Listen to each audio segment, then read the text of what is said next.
요한복음 총정리 두 번째입니다. 지난주에 요한복음 총정리 1을 했고요.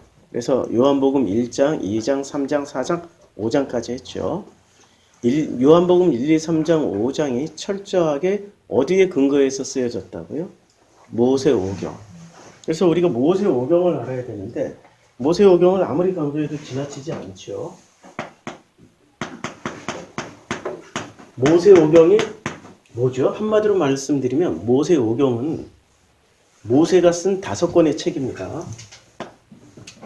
보통 설교자들이 지식만 전달하고 끝나더라고요. 5권은 아주 심플하게 소개할게요. 창, 출, 레, 민, 신입니다. 이걸 구분을 하면은 출애굽부터 시작해서 민수기까지는 어디 생활을 기록한 거죠? 광야. 주로 거의 대부분의 기록을 광야를 중점으로 했었어요. 출애굽기 1장부터 13장까지는 이집트 시절을 썼고요. 그 이후부터는 전부 광야 내용입니다. 광야를 어떻게 나왔는지를 쓴 게 출애굽이고, 광야에 나오면 지난주에 복습하는 거예요. 광야에 나오면은 이 히브리가 나왔죠. 히브리와 이스라엘. 자, 이 차이점 아시죠?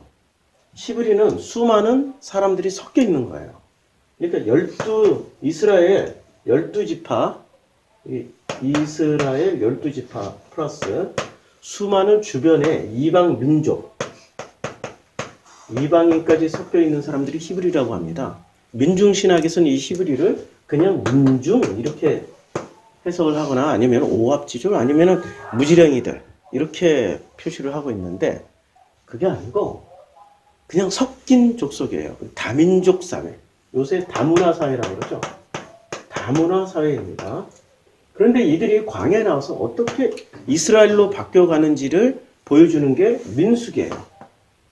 그런데 출애굽과 민수기 사이 레위기가 있죠. 어떻게 바뀌어가요? 한 분 하나님. 히브리일 때는 한 분 하나님이 아니었겠죠. 가나안의 그나스 부족에서 나왔던 그 갈렙 같은 사람도 있고 구스 여인도 있었고 구스 여인은 여호와 하나님을 믿지는 않았단 말이에요. 구스 지역에 있었던 자기 신을 믿었죠. 근데 이들이 어떻게 히브리에서 이스라엘로 바뀌어가는 가장 핵심적인 그 이데올로기가 뭐냐 이거죠.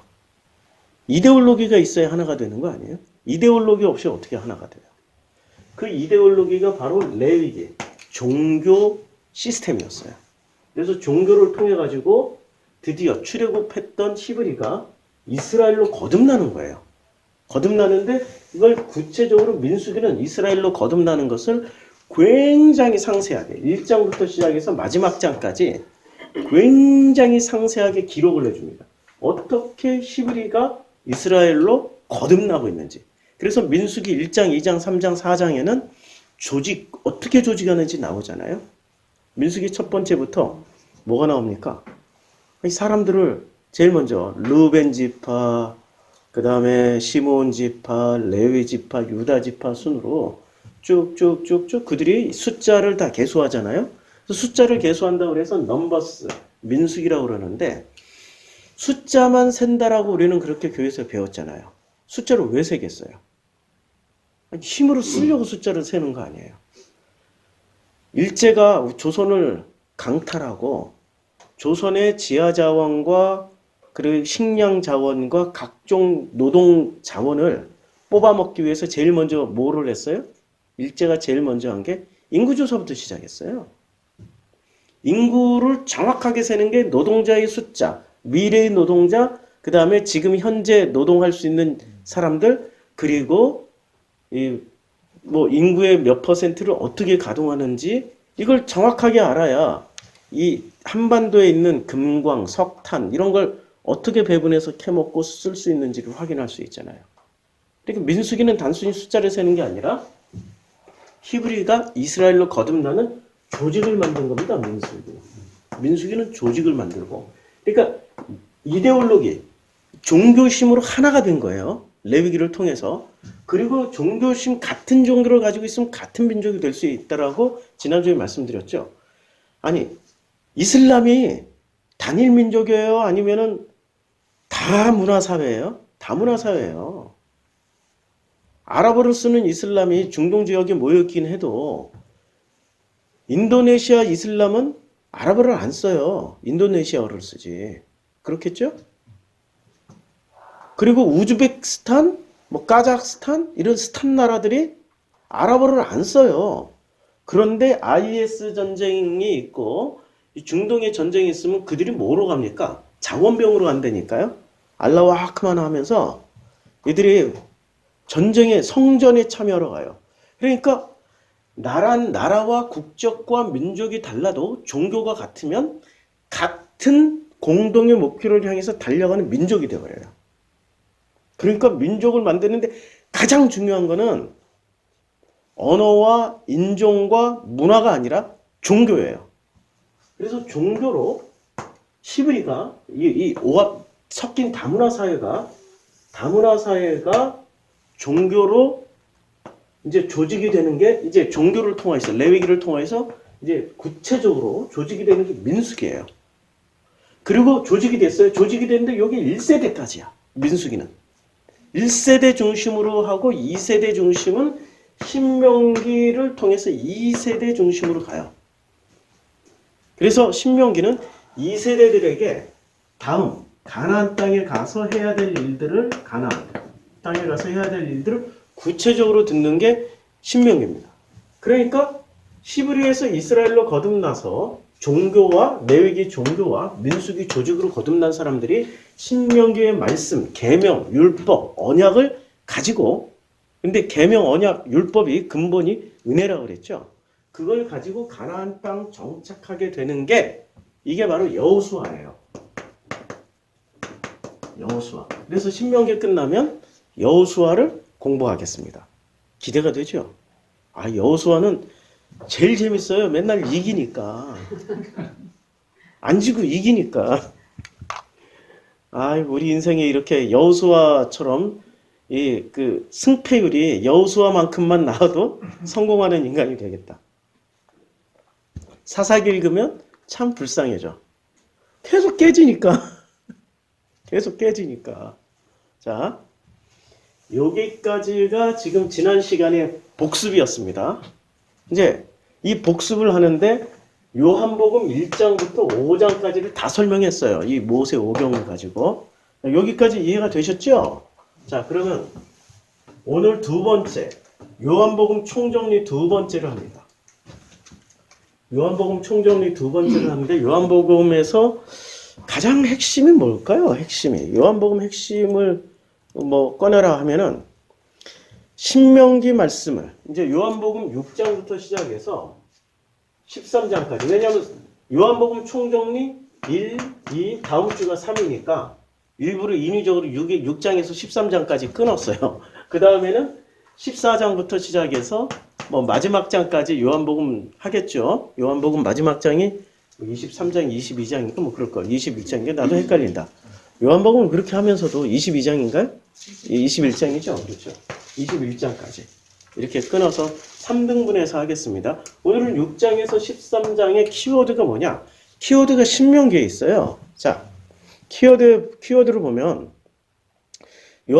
신명기 33장에 보면 이렇게 말씀하고 있습니다. 축복을 얘기를 해줘요. 신명기 33장에 하나님의 사람 모세가 죽기 전에 이스라엘 자손을 위하여 축복함이 이러하니라. 이제 죽기 전에 각 지파별로 축복을 해줘요. 근데 제일 먼저 이제 순서대로 나오는 거죠. 르우벤이 나오고, 르우벤 지파가 나오고, 그 다음에 유다 지파가 나오는 거예요. 시므온과 레위가 르우벤 다음에 나와야 되는데 이걸 빼먹고 건너뛰어서 유다에 대한 축복을 하고, 그 다음에 레위에 대해서 축복을 해줍니다. 그런데 이 레위에 대한 축복은 자 보세요. 유다 지파에 대한 축복이 굉장히 겁나 많아야 되잖아요. 우리는 왜 레위인이라고 안 부르고 왜 유대인이라고 부를까요? 원래 유대인들은 유대인이라고 부르면 안 돼요. 레위인이라고 불러야 돼요. 너무 이상하죠? 너무 이상하죠. 왜 레위인이라고 그러고 원래 레위인이라고 불러야 돼. 광야에서 하나님이 축복 주는 순서대로 보면 레위인이라고 불러야지 유대인이라고 부르면 안 된다고. 그런데 왜 유대인이라고 불렀냐면 유대인 남유다가 권력을 계속 잡았잖아요. 그러니까 유다 지파에서 끊임없이 뭐가 나왔어요? 왕이 나왔죠. 그렇죠. 그러니까 왕의 혈통을 따라서 왕의 계보를 따라서 자신들을 뭐라고 부른 거예요? 왕의 계보를 따라서 유대인이라고 부른 거예요. 그러면 왕의 계보를 따랐기 때문에 유대인 하면은 이 사람들은 정치적인 집단이에요? 종교적인 집단이에요? 정치적인 집단. 근데 하나님이 원하는 게 정치적인 집단을 원하셨어요? 종교적인 집단을 원하셨어요? 그럼 종교적인 집단을 원하셨으면 레위인이라고 불러야지. 자기 자신들을. 나는 레위야. 나는 레위인이야. 우리는 레위인이야. 이렇게 불러야 되잖아요. 맞죠? 그리고 광야에서는 레위가 축복을 더 많이 받았겠습니까? 유다가 축복을 더 많이 받았겠습니까? 압도적으로 레위가 더 많이 받았죠. 창출 레민신 중에 창출 모세오경 중에 창출 레민신 중에 아니 유다 지파에 대해서 기록한 책이 한 권이라도 있냐고. 없죠. 근데 레위에 대해서는 책 한 권 전체가 레위에 대해서 썼단 말이에요. 그러면 유대인이라고 부르지 않고 레위인이라고 불러야 된단 말이에요. 그래서 예수가 실제로는 명목상으로는 유다 지파에로 오셨어요. 아버지 요셉이 육신의 아버지 요셉이 유다 지파였으니까 유다 지파로 왔어요. 명목상 이건 명목상이야. 피가 한 방울도 섞이지 않았어. 근데 실제적으로는 마리아가 어느 지파예요? 레위 지파죠. 레위 지파로 오셨어요. 예수 그리스도를 이렇게 쓰더라고. 예수 그리스도께서 레위 지파로 오신 거예요. 그러니까 예수는 뭐를 복원시키러 오셨어요? 종교를 복원시키러 오셨어요? 정치를 복원시키러 오셨어요? 종교를 복원시키러 오셨죠. 그러니까 종교를 복원시키러 오셨기 때문에 정치 문제에 대해서는 일관을 해버렸어요. 그냥. 자, 사도행전에 보면 총정리하는 겁니다. 지금 요한복음 총정리를 모세 오경을 이해를 해야 요한복음 총정리가 돼요. 이제 예수님이 하늘로 승천하시기 직전에 그들이 모였을 때 예수께 여쭈어 이르되 누구예요? 이 제자들이 뭐라고 주께서 이스라엘 나라를 회복하심이 이때니까. 그러니까 주님까지 만났어. 부활까지 체험했어. 그런데 이 사람들의 관점은 지금 종교에 가 있어요? 정치에 가 있어요. 지금 예수님이 마지막 승천해서 마지막 모습을 뵙는 그 자리에 예수님 뭐라고 말씀하십니까? 화가 났어요? 이르시되 때와 시기는 아버지께서 자기 권한에 두셨으니 너희 할 바 아니야! 하고 단호하게 말씀했습니다. 정치 문제 갖지 마! 뭐를? 너희는 오직 종교 문제에만 관심을 가져. 그러면 정치를 바꿔야 모든 게 바뀐다고 생각을 하는데 지금 대한민국 현실을 보라고. 종교가 바뀌어야 다 바뀔 것 같아. 그렇죠? 근본은 종교더라고요. 인간 의식 구조, 삶의 패턴, 자기 자신에 대한 인식 수준은 철저하게 종교가 근본이더라고요. 종교적 신념이 그 사람을 어떻게 사는지를 결정하게 만들더라고요. 종교 문제로 주님은 답을 내줬어요. 그치요? 야, 너희가 언제 독립하는지, 언제 회복하는지 그건 중요한 게 아니야. 그건 정치 문제야. 이건 빼고 종교 문제를 들여다봐. 그치요? 그러니까 예수는 철저하게 종교적인 메시지를 전하러 오셨지 정치적인 메시지를 전하러 온 유대 지파가 아니란 얘기야.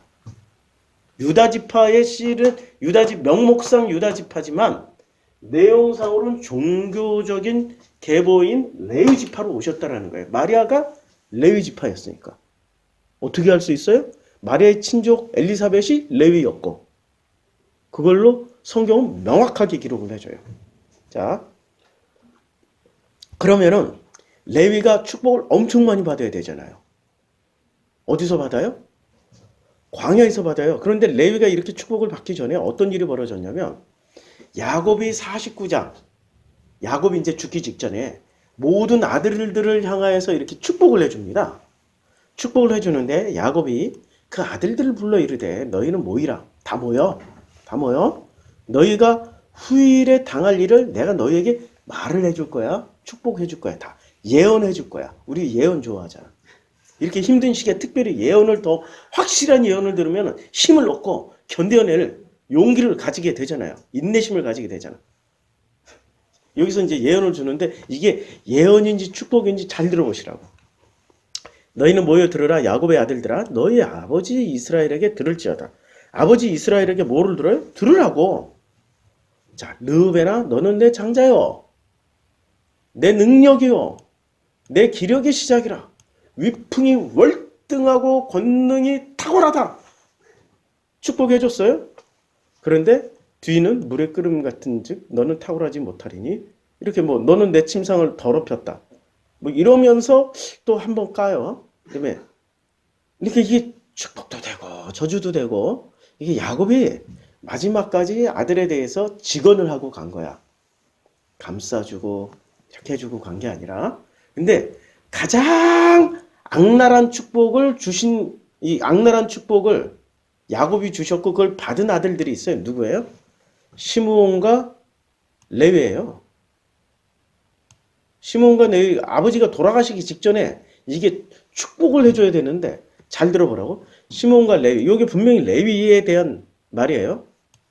그들의 칼은 폭력의 도구다. 벌써 첫 문장부터 헉 그들의 칼은 폭력의 도구다. 내호나 그들의 모의에 상관하지 말지어다. 내 영광아 그들의 집회에 참여하지 마. 그러니까 절대로 상관하지 말고 참여하지 마. 레위가 뭐 하는 데는 절대로 참여하지 마. 그들의 분노대로 사람을 죽이고 그들의 혈기대로 소의 발목의 힘줄을 끊었음이로다. 이게 이제 아마 자기 딸 디나 사건 때문에 분노했었을 거예요. 야곱이. 7절 그 노염이 혹독하니 뭐를 받아요? 이야 축복을 퍼붓는 게 아니라 저주를 퍼붓기 시작해요. 저주를 받을 것이요 분기가 맹렬하니 뭐를 받아요? 저주를 받을 것이라. 내가 그들을 야곱 중에서 나누면 야곱에서 족보에서 빼겠다는 이야기야. 이스라엘 중에서 흩어지리로다. 누구를? 레위를. 엄청난 저주를 받았죠. 그렇죠. 그런데 유다는 찬송이 될지라 내 손에 원수의 목을 잡을 것이야. 내 아버지 아들들이 내 앞에 절하리로다. 뭐 유다는 사자 새끼로다. 내 아들아 이러고 축복을 막 잡죠. 자, 지금 여기까지는 무슨 얘기야? 창세기에서 있었던 내용이죠. 잘 들어보셔야 돼요. 레위냐 유다냐는 굉장히 중요한 어떤 그 분수령이 됩니다. 레위냐 유다냐 이건 굉장한 분수령이 돼요. 자, 이 정도 읽었으면 레위 지파에 속하시겠어요? 아니면 유다 지파에 속해 있는 게 편하시겠어요? 당연히 유다 지파에 속해야 되죠. 이런 저주를 어떻게 받아? 족보에서 끊어버린다는데 그들을 야곱 중에서 나누면 이스라엘 중에서 족보에서 빼버릴 거야. 아예 그냥 족보에서 빼버릴 거야. 이 정도로 레위에 대한 저주가 임했단 말이에요. 여기 창세기까지는 분명히 누구 위주로 쓰여졌어요? 창세기에는 유다 중심으로 쓰여졌죠. 그런데 광야에 나오면서 이 무게 중심이 살짝 바뀝니다. 무게 중심이 살짝 바뀌는데, 자, 광야에 나오자마자 제일 먼저 오늘 이제 신명기 본문,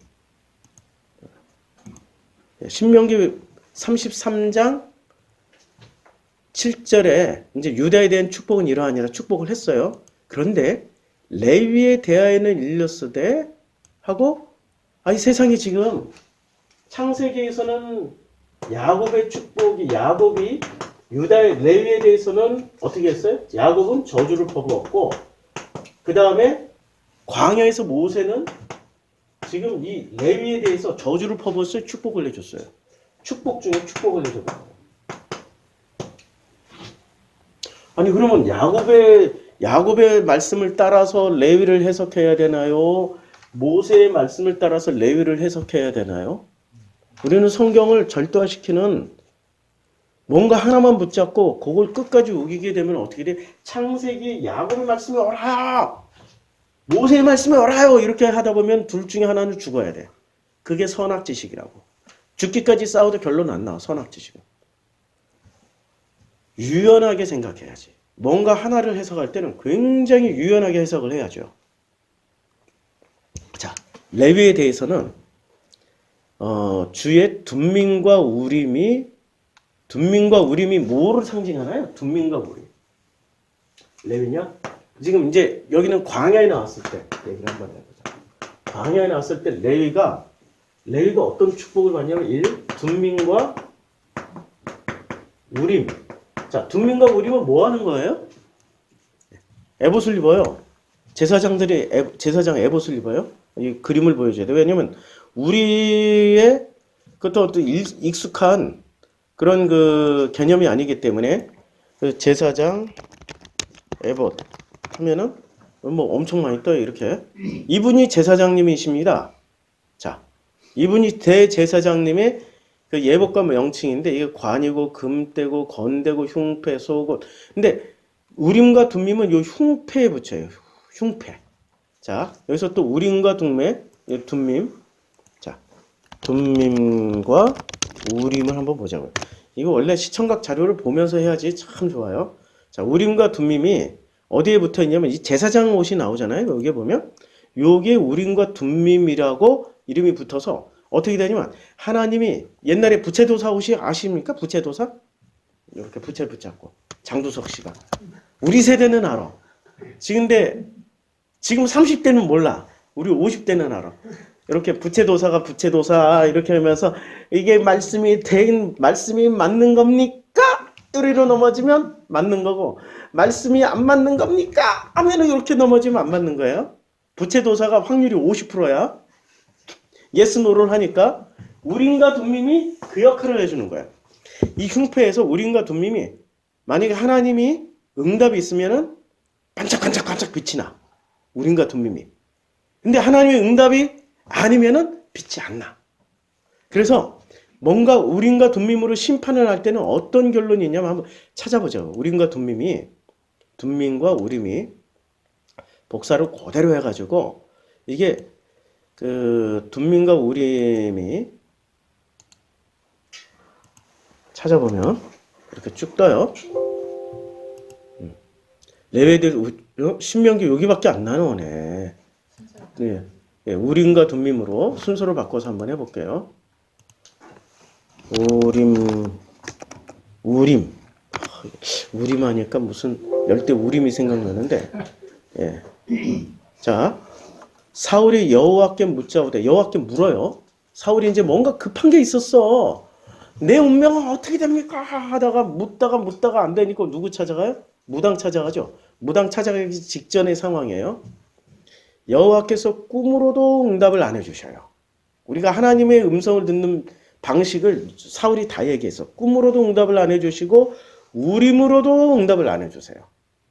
선지자로도 그에게 대답하지 않으셔요. 그렇죠? 그러니까 또 민수기 27장 21절에는 그는 제사장 엘르아살 앞에 설 것이요 엘르아살은 그를 위하여 우림의 판결로서 우림과 둠밈의 판결로서 어떻게 해야 돼요? 반짝반짝하면은 너 살려주고 이게 빛이 안 나면 죽어야 돼. 그러니까 흉패를 붙이고 흉패에 뭐를 넣어요? 우림과 둠밈을 넣어야 돼요. 대제사장.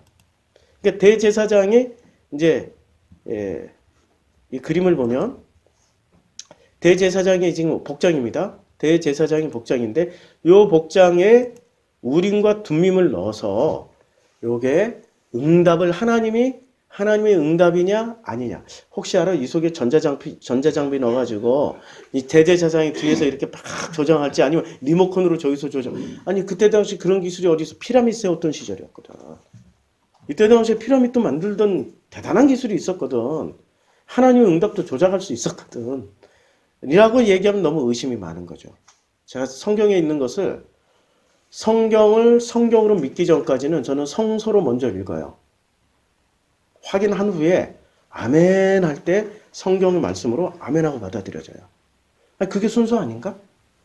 덮어놓고 아멘 했더니 세상에 성경으로 아멘 했는데 그게 성경이 성경으로 제대로 된 해석이 되어지는 것이 아니라 교리로 해석되어진 성경을 아멘으로 받아들였어. 근데 그 교리를 세운 분들이 신천지 분들이야. 교리를 세운 분들이 통일교 분들이 그 교리를 세운 분들이 JMS고 교리를 세운 분들이 여호와 증인이고 이러면 어떻게 할까? 그 성경으로 믿어버렸는데. 그치요? 위험성이 있잖아요. 그러니까 성서로 먼저 읽어야 되는 거예요. 의심 자꾸 해봐요. 의심하는 게 나쁜 게 아니야. 의심을 제일 많이 했던 사람이 칭찬 제일 많이 받은 거 아세요? 누가요? 기드온이. 의심 많이 했잖아. 이 양털이 뭐 색깔이 변하시면은 뭐 이슬이 촥 여기는 마른 땅이 되고 저기는 촉촉한 땅이 되고 3번 테스트 했단 말이에요. 근데 하나님은 혼내요? 안 혼내. 의심하는 걸 오히려 기특하다고 그래요. 의심을 안 하고 무작정 따라가는 것을 하나님은 굉장히 싫어해요. 의심 안 하고 무작정 따라갔더니 바로의 노예가 됐어. 바로의 종이 됐잖아. 의심 안 하고 무작정 따라갔더니 세상에 가나안 땅에서 아세라 바알 숭배자들이 돼버리잖아요. 바알 숭배하기 좀 의심 좀 해보라고. 아세라 숭배하기 전 의심 좀 하고. 지금 내가 내 신앙생활 자체를 한번 의심해보라고. 이게 진짜 기독교 신앙 맞나? 이게 복음 맞나? 의심을 해보라고요. 의심을 한 개도 하지 말라고 하는 게 덮어놓고 믿으라고 하는 게 혹시 함정 아닐까라고 되물어봐야지.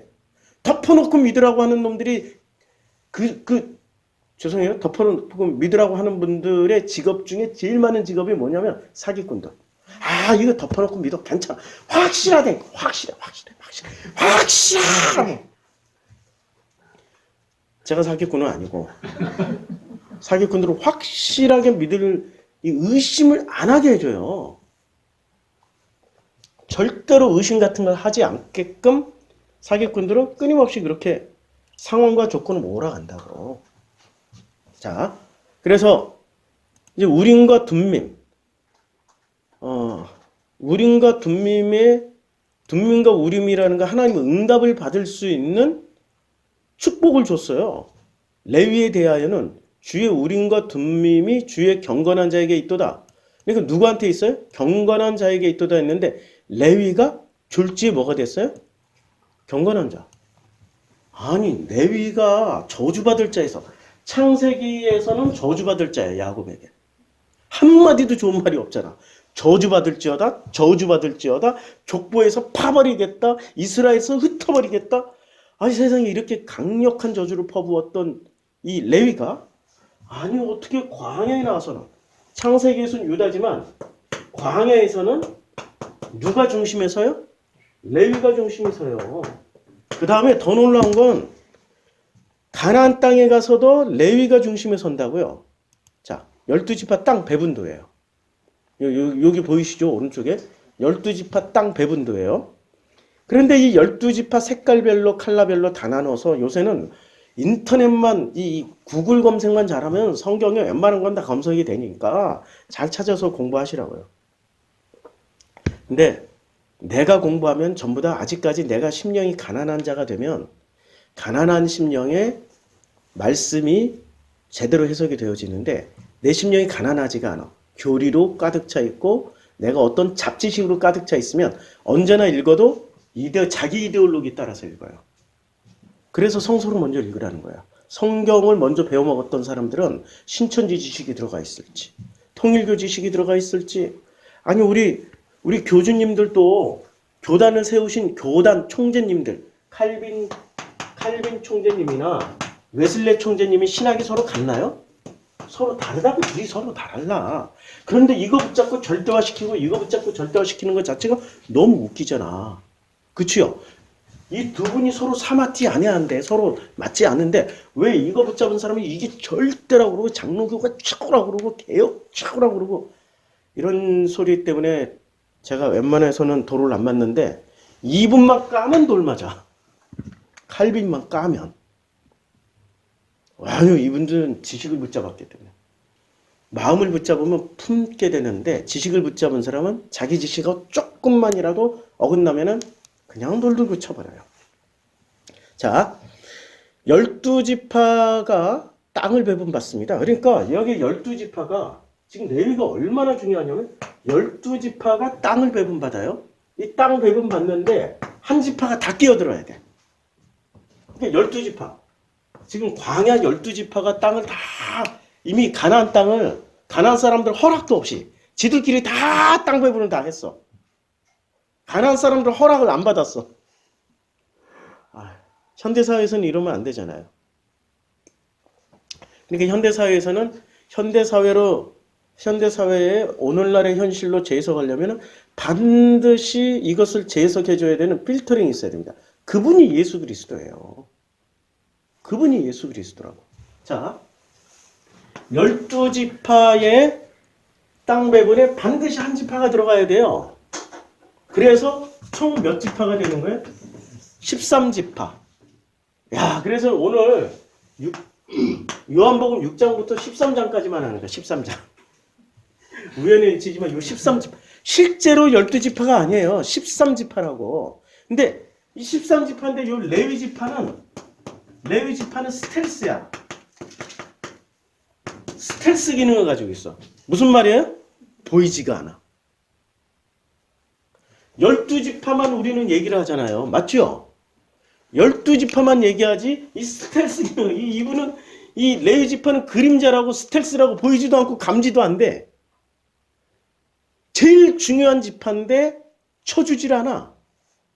자, 이 12지파를 예수님은 뭐라고 하냐면 이걸 몸이라고 그랬어요. 이 한 지파가 머리야. 그래서 몸과 머리 없는 몸은 어떻게 돼요? 머리 없는 몸 있을 수 없죠? 그러면 몸 없는 머리는 이것 또한 이상하죠? 이게 무슨 짱구 박사도 아니고 옛날에 로봇 태권도에 짱구 박사는 머리만 있었잖아요. 그것도 아니고 온전한 지체라는 건 뭐예요? 몸에 머리와 몸이 하나로 붙어 있어야 되는 거죠. 그럼 예수는 어떤 역할로 오신 거예요? 몸으로 오셨어요? 머리로 오셨어요? 예수가. 그리스도의 머리라고 그랬잖아. 우리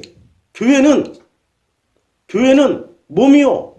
그 머리는 예수 그리스도잖아요. 맞죠? 그러니까 예수가 뭐로 오셨어요? 머리로 오셨다고. 그러면 예수가 오신 역할이 유다로 왔어요? 레위로 왔어요? 어떤 기능으로 오셨냐고요? 레위로 오신 거죠. 예수의 역할은 레위로 오셨어요. 그럼 12지파 땅을 배분받는데 레위가 머리가 시키는 대로 몸은 따라가야 돼. 맞죠? 근데 몸이 여기 손가락 끝 하나만 아프더라도 아야야야야야야야야야 하면은 어떻게 돼요? 머리가 그걸 감지하고 몸의 면역 시스템의 모든 걸 또 출동을 시키고. 그렇죠? 몸과 머리가 기가 막힌 유기적인 관계를 이루어서 살을 하고 가나안 땅 배분할 때 스텔스 레위 지파를 각 지파마다 다 집어넣고 각 지파에 그러니까 12지파가 모여있는 걸 국가라고 해요. 그 다음에 여기 각 12지파가 나눠져 12개로 나눠져 12개 됐어요?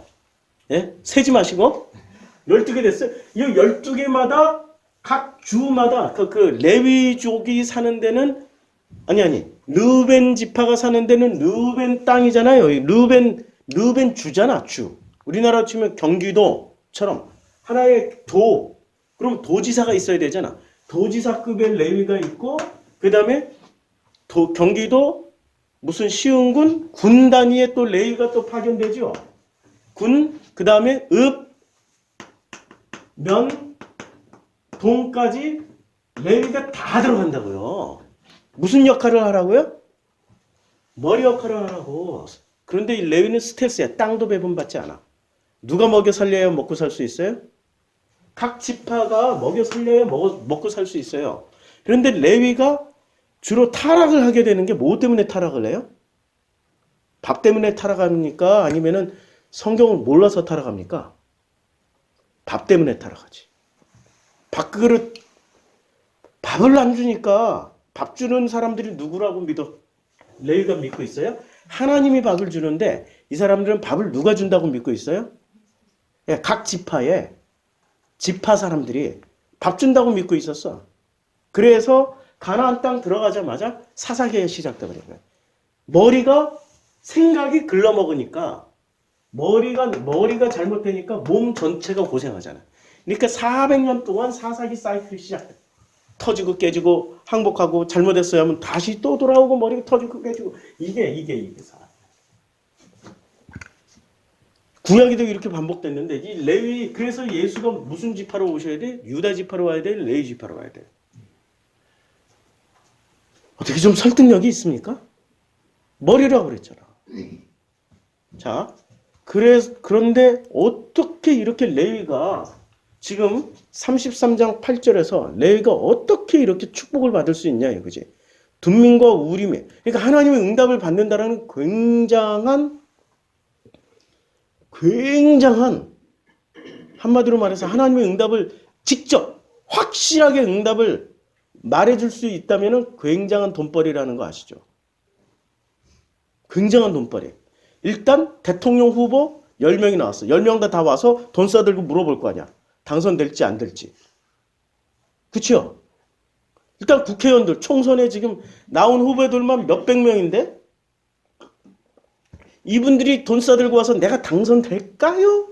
안 될까요? 둘 중에 하나니까 우림과 둠밈이 작동해서 응답을 줄 수 있잖아. 굉장한 돈벌이가 되는 거죠. 둠밈과 우림은 엄청난 돈벌이가 되는 거예요. 야, 총선만 있는 줄 알았더니 지자체 선거까지 있어. 아, 떼돈 벌어, 떼돈. 각 도지사, 각 시장, 각 시의회 의원, 심지어 별거 다 뽑아. 야, 두림과 움밈 하나만 확실하게 가지고 있어도, 그 축복만 받아도, 야, 자손에 한 10대까지는 먹고 살 수 있는, 대한민국의 돈, 아니면 전 세계 돈 싹 쓸어 먹을 수 있어. 그렇잖아요. 마이크로소프트 빌 게이츠보다 더 큰 부자 될 수 있다고. 확실하게 승률 100%, 응답 100%만 보장한다면. 처음에는 1,000만 원 가져오지만 나중엔 100억쯤 들고 와. 100억 들고 당선된다라는 소리 들으면 100억 안 써도 당선될 거니까. 자, 갑자기 돈으로 연결시켰다고 저를 이렇게 저질러 보지 마시고 우림과 둠밈이 그 정도의 세속적인 파워도 가지고 있다라는 얘기예요. 자, 근데 이 사람들이 이 우림과 둠밈이 누구한테 임하냐면 주의 경건한 자에게 임하는 거예요. 조건이 있어요. 경건한 자. 아니 어떻게 이렇게 경건한 자가 됐지 레위가? 저주받을 때는 언젠데? 야곱에게 저주를 받을 때는 언젠데? 아니 어떻게 이렇게 경건한 자가 돼버렸어? 놀랍죠? 경건하기까지는 두 가지를 통과해야만 했습니다. 마사에서 시험 당했어요. 누구한테? 그를 마사에서 시험하시고 했으면 이게 수동형이야. 우리말에는 능동 수동형 없으니까 하나님이 마사에서 레위를 시험하셨어. 그 다음에 무리바 물가에서 레위와 다퉜어. 누가? 하나님이. 야, 경건한 자가 되려면 우리의 상식과 고정관념 다 뛰어넘어야 돼. 시험 당하고 다퉈야 돼. 다툼으로 말미암아서 야곱에서 이스라엘로 거듭났잖아요. 누가? 야곱이. 밤새 씨름했잖아. 다퉜잖아. 밤새 씨름하고 야곱이 이스라엘로 거듭난 거예요. 그러니까 우리 기독교는 뭐를 가르쳐 주냐면 복음을 가르쳐 줘야 되는데 뭐를 가르쳐 줬냐면은 그냥 대한민국 교회에서는 유학. 어떻게 해야 성인 군자가 되는지를 가르쳐 준 거예요. 성인 군자 되는 법을 가르쳐 줬다고. 복음을 다투고 시험 당하고 다투고 싸우라고 절대 안 가르쳐 준다고. 종교는. 그런데 레위가 어떻게 거듭났냐? 이 저주에서 어떻게 모세의 축복으로 거듭날 수 있었을까? 이 거듭남의 과정이 분명히 있었을 거 아니에요. 그 과정이 뭐냐면 시험 당하고 다투는 과정을 통해서 바뀌었다고요. 이 구절을 이해해야 33장 9절을 이해해요. 자, 레위가 이제 그는 레위잖아요. 9절은 레위를 말했으니까 레위는 주의 말씀을 준행하고 주의 언약을 지킴으로 말미암아 뭐를 하게 돼요? 레위는 놀랍도록 그의 부모에 대하여 이르기를 내가 그들을 보지 못하였다. 보지 못하였다라는 게 야다예요. 야다. 한번 보자고요. 보지 못하였다. 9절. 이 개념이 보지 못하였다라고 쓸 때는 기본적으로 보지 못하였다. 자, 여기서는 보다, 이제 눈으로 보다. 내가 눈으로 본즉 먹음직스럽고 보암직하고 할 때 쓰여졌던 단어예요. 이게 그런데 이 개념 자체가 우리는 맛본다. 그쵸? 맛본다. 맛본다라는 게 무슨 뜻이에요? 아니, 맛을 체험한다라는 뜻이잖아. 경험하고. 그러니까 부모를 레위는 어떻게 해서 이런 그 마사에서 시험당하고 물가에서 다툼으로 인해서 우림과 둠밈의 축복을 받을 경건한 자가 돼버렸어요. 근데 그 내용을 가서 보니 이게 서로 삼았지 않은 거야. 이 구절에 보면. 주의 말씀을 준행하면 준행할수록 부모를 몰라봐. 호로 자식이 되는 거야. 페루나가 되는 거야. 형제들을 인정하지 않게 돼. 와, 이런 진짜 페루나가 되는 거야. 그의 자녀를 알지 못하게 돼. 주의 말씀을 준행하고 주의 언약을 지키면 지킬수록 이렇게 되는 거야. 이 과정을 거쳤기 때문에 주께서 레위에 대해서 이렇게 말씀하신 거예요. 모세가 역전승한판을 보여줘요. 주의 경건한 자로 인정을 하고 주의 둠밈과 우림의 축복을 받을지어다 해버린 거예요. 와, 아니 이게 어떻게 이게 해석이 되지? 어떻게? 그래서 우리가 예수님의 말씀을 읽어야 된다고. 예수님이 뭐라고 말씀하셨냐면 예수님이 누가복음에서 이렇게 말씀하셨습니다. 외식하는 자요? 이거 외식하는 자가 아니라 위로 좀 넘어가야 돼요. 40. 예수님 뭐라고 말씀하셨냐면 내가 불을 땅에 던지러 왔노니 이 불이 이미 붙었으면 내가 무엇을 원하리요? 예수가 오신 게 불을 던지러 왔어요? 불을 끌어왔어요? 불을 붙이러 왔어. 무슨 불이에요? 놀랍게 싸움의 불을 붙이러 왔어. 나는 받을 세라가 있으니 그것이 이루어지기까지 나의 답답함이 어떻게 하겠느냐? 너무 답답하다는 거야. 그런데 51절 내가 세상에 화평을 주러 온 줄로 아느냐? 아니 우리는 전부 다 예수가 화평의 왕, 평강의 왕으로만 알고 있잖아요. 화평을 주려고 온 줄 아느냐? 왜냐면 예수는 뭐로 오셨다고? 레위로 왔어요? 유다로 왔어요? 아직도 유다라고 굳건하게 믿고 계신 분들은 그냥 정치하셔. 정치해. 지금 이 몸을 움직이는 게 정치로 움직이지 말고 종교로 움직이라고, 복음으로 움직이라고 레위를 머리로 세워놨고 이 레위의 자리에 누가 오셨어요? 예수가 오셨다고요. 여기까지 이해를 하셔야 돼요. 확실하게 이해를 해야. 자, 내가 세상에 화평을 주러 온 줄로 너희가 아느냐? 내가 너희에게 이르노니 아니라 도리어 뭐를 해요? 분쟁. 말이 좋아서 분쟁이지 이게 뭡니까? 전쟁, 싸움. 이 싸움을 위해서 온 거예요. 자, 구체적으로 또 예수님을 설명합니다. 이후부터 한 집에 5사람이 있어 분쟁하되 셋이 둘과 둘이 셋과 하리니 서로 싸우겠다는 얘기예요. 아버지와 아들과 아들이 아버지와 어머니와 딸과 딸이 어머니와 시어머니와 며느리와 며느리가 시어머니와 분쟁하리라. 야, 이런 집구석에서 살만하겠다. 살만하시겠죠. 이걸 천국이라고 부를 수 있는 사람이 어디 있어요? 지옥이죠? 그렇잖아요. 계속 이렇게 분쟁하고 싸우고 또 무리에게 이르시되 너희가 구름이 서쪽에서 오는 이제 이거는 자 여기서 핵심은 예수님이 뭐를 던지러 왔어요? 화평을 주러 왔어요? 싸움을 주러 왔어요? 싸움을 주러 왔죠? 그 싸움을 여기서는 마사에서 시험당하고 무리바 물가에서 다투었다라고 표현하는 거예요. 다투었기 때문에 지금 레위는 주의 경건한 자가 되는 겁니다. 그래서 주님의 음성을 직접 듣게 되는 거예요. 사울은 그렇게 주님의 음성을 듣길 원했어. 꿈으로도 보길 원했고 꿈으로도 듣길 원했고 환상으로도 보길 원했고 사울이 얼마나 기도 많이 하는 사람인지 아세요? 사울이 또 다른 예언자라는 소리를 들을 정도로 그때 당시에 사무엘도 예언자여 선지자였지만 사울 또한 꿈꾸는 자, 응답받는 자였기 때문에 또 다른 예언자라고 사람들이 다 말씀을 했어. 그때는 사울이 기도만 하면 신이 임했잖아요. 문제는 악신이 임해서 그렇지. 기도만 하면 그 사람은 악신이 임했다니까. 응답은 받긴 받았어. 악신으로 응답을 받아서 그렇지.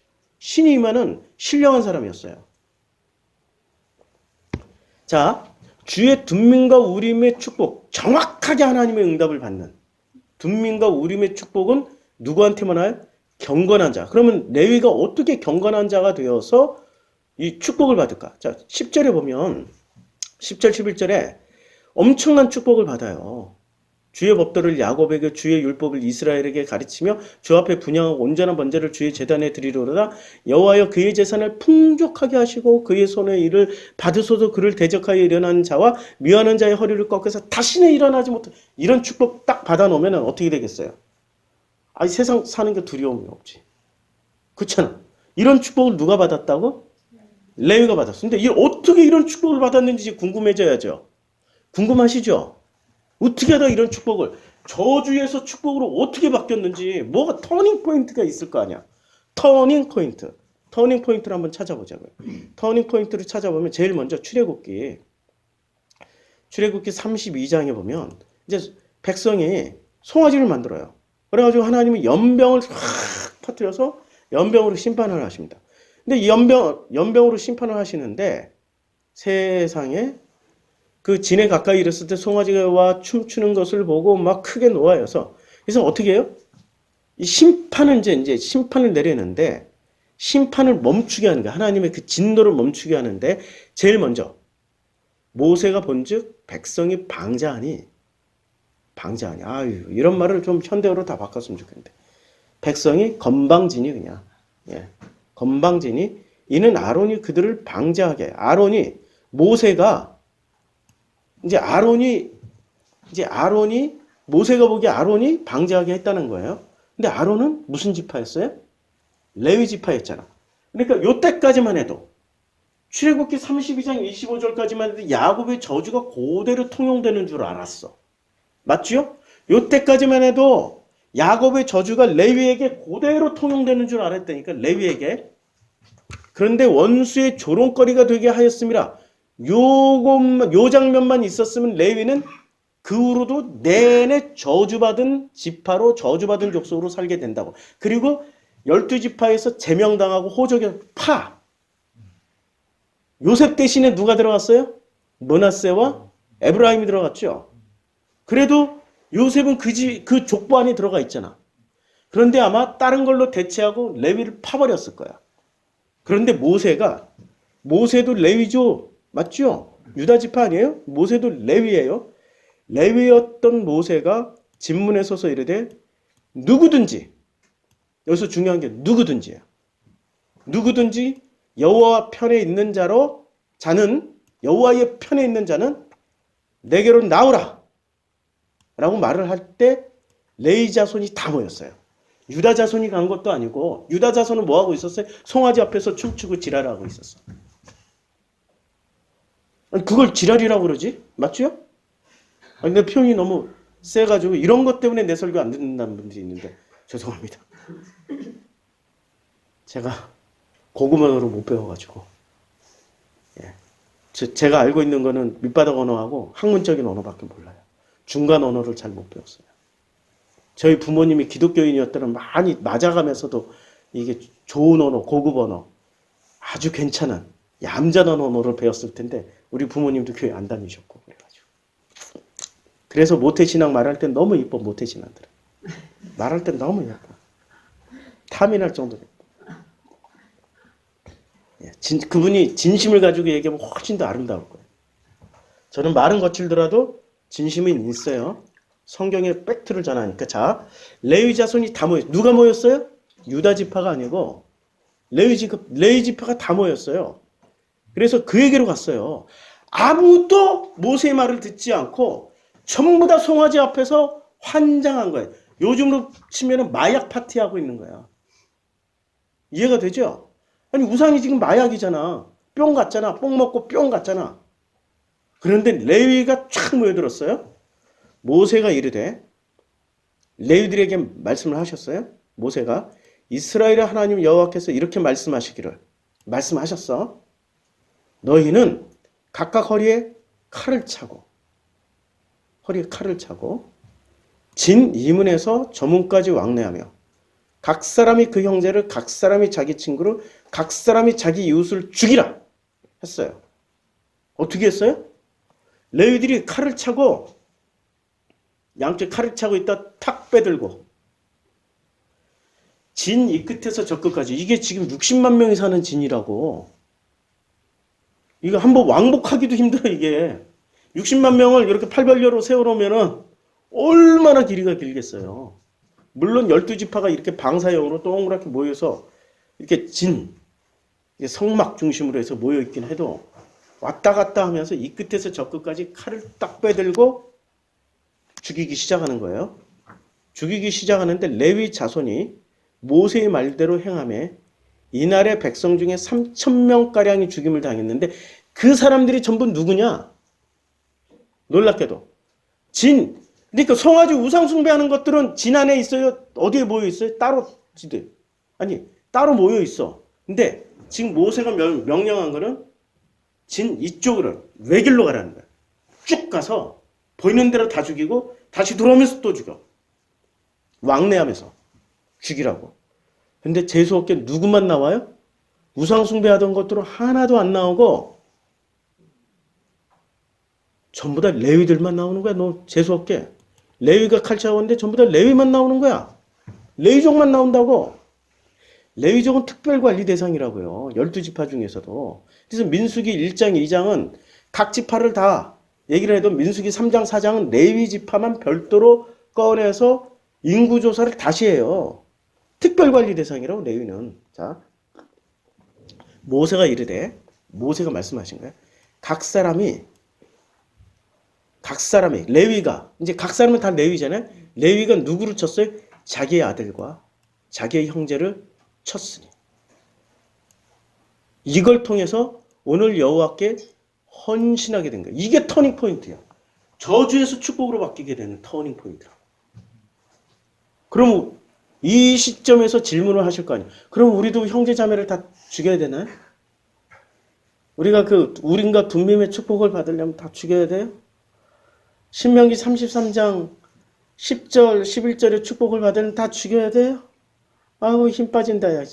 이렇게 될 거 아니에요. 그래서 예수께서 다시 해석해 주신다고, 모세오경을. 이 장면을 다시 해줘. 자, 여호와께 헌신하게 되었으니, 이제 누구를 죽였어요? 자기의 아들과 형제를, 부모를 다 죽여버린 거예요. 그래서 여호와께 헌신하게 되었다라고 인정을 받고, 그가 레위잖아요. 그 레위가 오늘 너희에게, 여호와 하나님이 오늘 너희 레위에게 복을 내리시리라. 그래서 지금 실제로는 예수는 유다지파, 명목상으로 유다지파지만 내용물로는 레위로 오셨다고. 진짜 축복받았죠. 진짜 축복받은 거예요. 자, 또 성경 말씀에 보면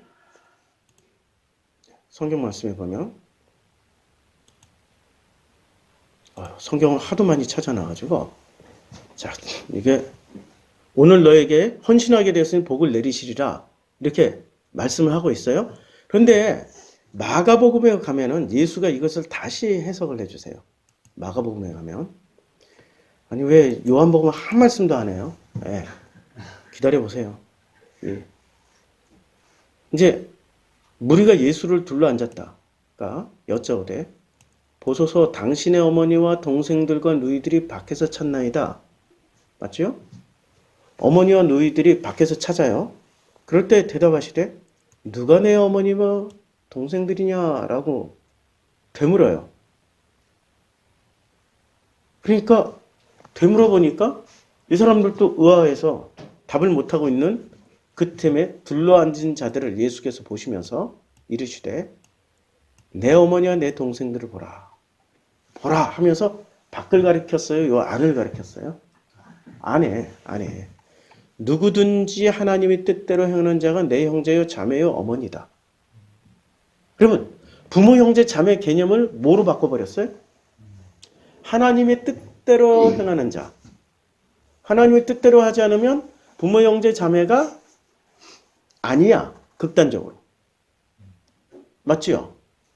지금 뭔가가 레위가 이렇게 머리가 12지파의 머리가 되려면은 첫째 조건이 내 뜻대로 안 살고 누구 뜻대로 살아야 돼요? 예. 저주에서 복으로 가려면 내 뜻이 아니라 아버지 뜻대로 가야 되죠. 그런데 내 뜻이 아니고 아버지 뜻대로라고 설교하는 목사들이 대개 어디에 써먹는 줄 아세요? 야, 너희들 뜻 내려놓고 아버지 뜻대로 하나님 뜻대로 살아 해놓고 헌금해 헌금. 그 물질에 집착하지 말라고. 뭐 이러고. 지옥 간다고 이렇게 이런 식으로 써먹고 있어. 굉장히 잘못되게 써먹고 있는 거죠.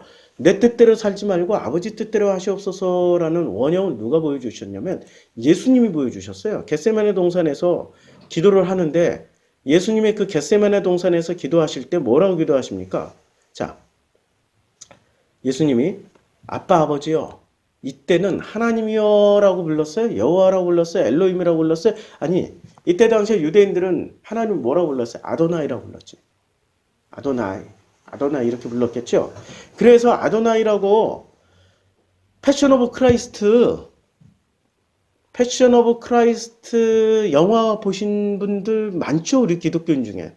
겟세마네 동산에서의 그 기도 장면부터 십자가 죽음까지를 딱 그 장면을 극대화시켜서 보여주시잖아요. 첫 장면이 막 이 번개가 치고 이런 데서 기도하는 장면부터 시작되잖아요. 그때 예수의 하긴 히브리어 아랍어 모르시니까 제가 들으니까 예수가 그때 그 영화에서는 하나님을 뭐라고 부르는지 혹시 아도나이 계속 그렇게 불렀다고. 아도나이 맞을까 틀릴까? 그 영화가 틀리지. 아빠 아버지라고 불렀다니까. 혹시 모르지. 전반부는 아도나이라고 불렀다가 마지막에 아빠예요, 아빠 그냥. 아빠라고 불렀어. 전 지구인의 20억은 아버지를 아빠라고 불러요. 놀랍게 아빠라고 불러. 원형이 지금 아빠예요. 제일 변하지 않는 명칭이 아빠, 엄마는 제일 변하지 않아요. 언어가 아무리 바뀌어도 아빠, 엄마는 절대 거의 바뀌지 않아요. 그래서 성경을 우리 청년들하고 할 때 이런 것까지 다 역사적으로 찾아가면서 하고 싶은데 그런 기회가 오겠죠. 아빠, 아버지요. 아버지께서는 모든 것이 가능하오니 이 잔을 내게서 옮기시옵소서. 그러나 나의 원대로 마옵시고 아버지의 원대로 하시옵소서. 원. 그러니까 뜻은 뭐냐면은 원과 뜻은 원은 소망이잖아. 내 소망, 자기가 하고 싶은 거. 자기가 하고 싶은 거 내려놓으면 돼. 그리고 내 소망대로 하지 않고 아버지 소망대로 하라고. 교회 공동체 어떻게 만들어? 제가 계획한 건 이런 건데요. 우리 교회는 계획 세우면 다 내려지게 해주셔, 그냥. 내 원대로 안 가고 아버지 원대로 뭔가 하려고 그러면 다 이렇게 흩어버리셔. 이걸 사람들은 저주라고 생각하지만, 저주라고 생각해 분명히 뒷담화 깐다고 적어보라고. 저 그릇이 쪼만하게 안 되기, 그거밖에 안 되기 때문에 작아버려가 적어버려. 그래서 저 그릇 쪼만한 그릇에 무슨 복음이 담기겠냐고 이러고 뒷담화 까고 다니는데, 숨 좀 쉬고 해야지. 아버지 원대로 살다 보면 내 뜻은 판판이 깨지게 돼 있다고요. 맞죠?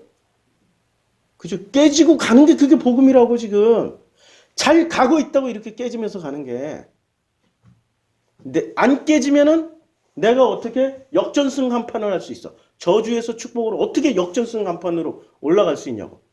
깼으니 칼 차고 칼 뽑고 자기 형제 자식들 부모를 죽이고 다지고 있단 말이에요. 레위가. 내 원대로 마옵시고 아버지 원대로 하시옵소서. 이게 복음이란 말이에요. 자, 다시 신명기 말씀으로 돌아가서 보면 신명기 33장 이제 레위에 대해서는 일렀으되 주의 둔민과 우림의 축복이 경건하기 때문에 임한 거예요. 경건하기 때문에. 근데 어떻게 해서 경건하게 되냐면 마사에서 시험당하고 무리바 물가에서 다퉜기 때문에. 그 내용물을 우리가 다 공부를 했어요. 그 내용물을 마사와 무리바 공부를 다 했어요. 자, 그리고 그의 부모에 대해서 이르기를 내가 그들을 보지 못한다. 형제도 인정하지 않는다. 자녀도 알지 않는다. 왜냐하면 주의 말씀을 준행하고 언약을 지키기 때문에. 이 내용이 예수는 어떻게 해석을 해줬어요?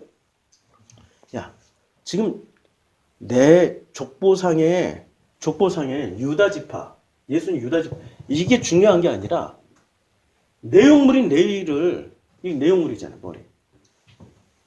이걸 따르는 자만이 내 형제의 자매야. 구약 시대에서는 죽였지만 신약 시대에서는 다시 재해석하면 내 머리를 바꿔야 된다고. 어떻게 바꿔요? 가족, 형제, 자녀라는 거는 놀랍게도 엄청난 그 함축이 들어가 있어요. 한번 보자고요. 여기 지우고. 아니, 도대체 요한복음 언제 하시려고요? 기다리세요. 이거 요한복음 10분도 안 걸려요. 총 이게 하나씩 들어가면은 엄청난 분량인데 6장 7, 8, 9, 10, 11, 12, 13장까지 가는데 이거를 한 방에 정리해드리는 지금 기초 작업하고 있는 중에 기초 작업. 그러니까 레위가 야곱의 저주에서 아버지의 저주란 말이에요. 아버지의 저주에서 광야로 나가는 순간 뭐로 바뀌어버렸어요? 축복이 됐어. 이 분기점이 뭐예요? 광야에서 축복받고 아버지 밑에서 저주를 받았어요. 나가서 축복을 받았어요. 그런데 이 축복의 내용으로 보니까 첫째는 시험당하고 둘째는 하나님과 다투어야 돼. 다툼이 있어야 돼. 근데 이 다툼의 내용이 뭐예요? 익숙한 것과 결별이라고. 자, 익숙한 것이 뭐예요? 익숙한 것을 가장 잘 표현해. 최고로 익숙하면 뭐로? 아니, 최고로 가족이 제일 익숙하잖아. 내 가족이. 애 낳고 같이 살았던 그 남편이나 아내가 제일 익숙하고, 내 자녀가 제일 익숙하고, 그 다음에 내 형제, 자매들이 제일 익숙할 거 아니에요. 그런데 익숙함을 칼로 죽였다라는 거는 신약으로 놓으면 칼은 뭐예요? 칼은 검이잖아. 칼이 말씀의 검. 말씀으로 어떻게 해요? 익숙한 것을 도려낸다고. 그래서 히브리서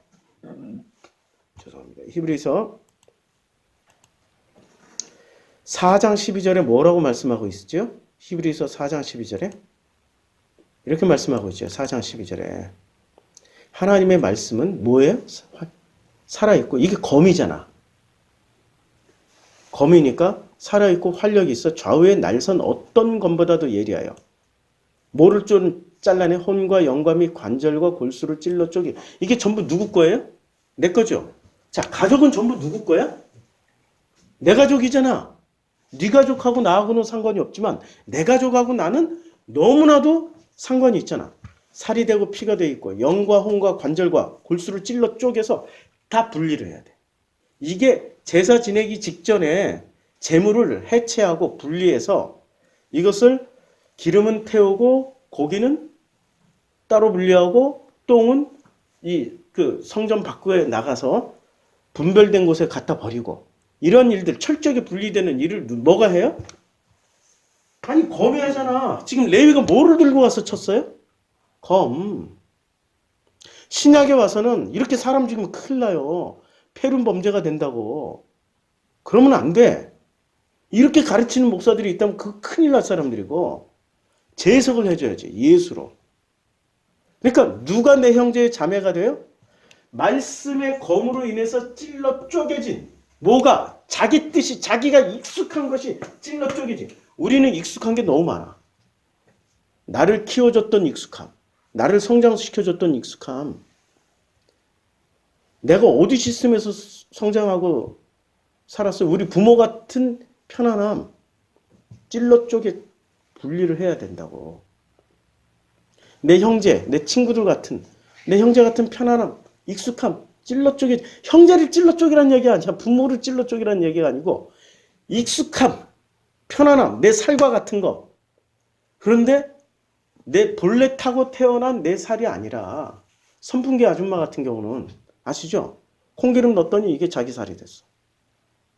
거기다 무슨 뭐 참기름 넣었더니 자기 살이. 선풍기 아줌마 아시죠? 얼굴이 선풍기만 해. 이따만해졌어.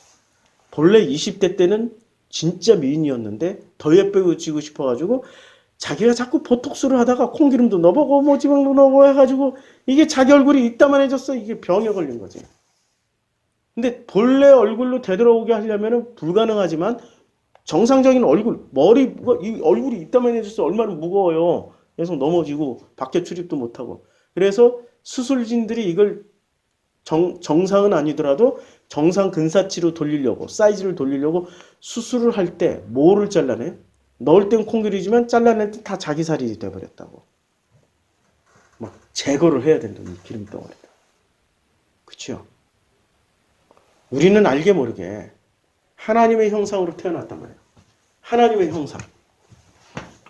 하나님의 형상으로 태어났는데 우리 성장 과정에 내가 속해 있는 집단 이데올로기, 국가 이데올로기, 내가 속해 있는 이 교육 시스템에 의해서 나는 뭔가가 굉장히 익숙하게 만들어졌어요. 그래서 제가 지지난주에 한국의 교육하고 독일의 교육의 차이점 얘기했잖아요. 독일은 초등학교, 중학교, 고등학교까지 시험 없어. 아니 성적이 없으니까 경쟁이 없어. 아예 경쟁이 없어. 첫째 경쟁이 없고 두 번째 돈을 안 내요. 대학교도 돈을 안 내. 돈을 내면 돈 있는 애들이 가지 돈 없는 사람들은 못 간다고 해서 교육의 평등을 이루어버렸어요. 돈 없이 태어난 자녀일지라도 교육의 기회를 반드시 평등하게 줘야 된다. 그래서 원하는 사람은 대학 다 들어가. 문제는 전부 다 의대 가길 원하는 거야. 법대 가고. 그러면 시험을 봐야 될 거 아니야. 아니에요. 선착순으로 가. 선착순으로. 먼저 원서 넣으면 그 사람이 먼저 가. 그런데 아니 그러면은 이게 지금 정원보다 3배가 많아. 그러면 괜찮아. 3년 후에는 다 들어가. 원서만 나면 반드시 들어가게 돼 있어요. 공부 안 해도 들어가, 경쟁 안 해도 들어가. 이런 시스템에서 배운 독일 학생들과 한국 시스템에서 경쟁. 유치원부터 경쟁하잖아요. 유치원, 초등학교, 중학교, 고등학교, 대학교까지 경쟁을 해야만이 하는 이런 시스템에서 성장한 사람들. 자, 독일 사람들이 볼 때는 한국의 경쟁 시스템 굉장히 훌륭해 보일까요? 잘라내야지. 독일 회사에서 쓰려면 잘라내야지. 한국 사람을 썼는데 한국 사람은 전부 다 뭐로 봐요? 경쟁. 막 다른 박질. 그 베드로하고 또 다른 제자의 다른 박질 같은. 이런 걸로만 본다고. 이럴 때는 독일 사회에 적응하려면 독일의 교육을 받았던 사람과 한국 사람이 같이 있으면 내 거 잘라내야 적응할 거 아니에요. 그치요? 하나님의 형상이라는 거는 있잖아요. 뭐와 같으냐면 우리 몸에 알게 모르게 붙어있는 이 세속적인 것이 세상적인 것이 다 제거당해서 이 각도가 아니라 이렇게.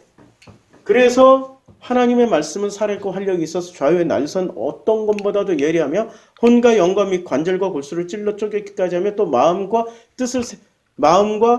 마음의 생각과 뜻을 판단하게 되는 이런 일을 해준단 말이에요.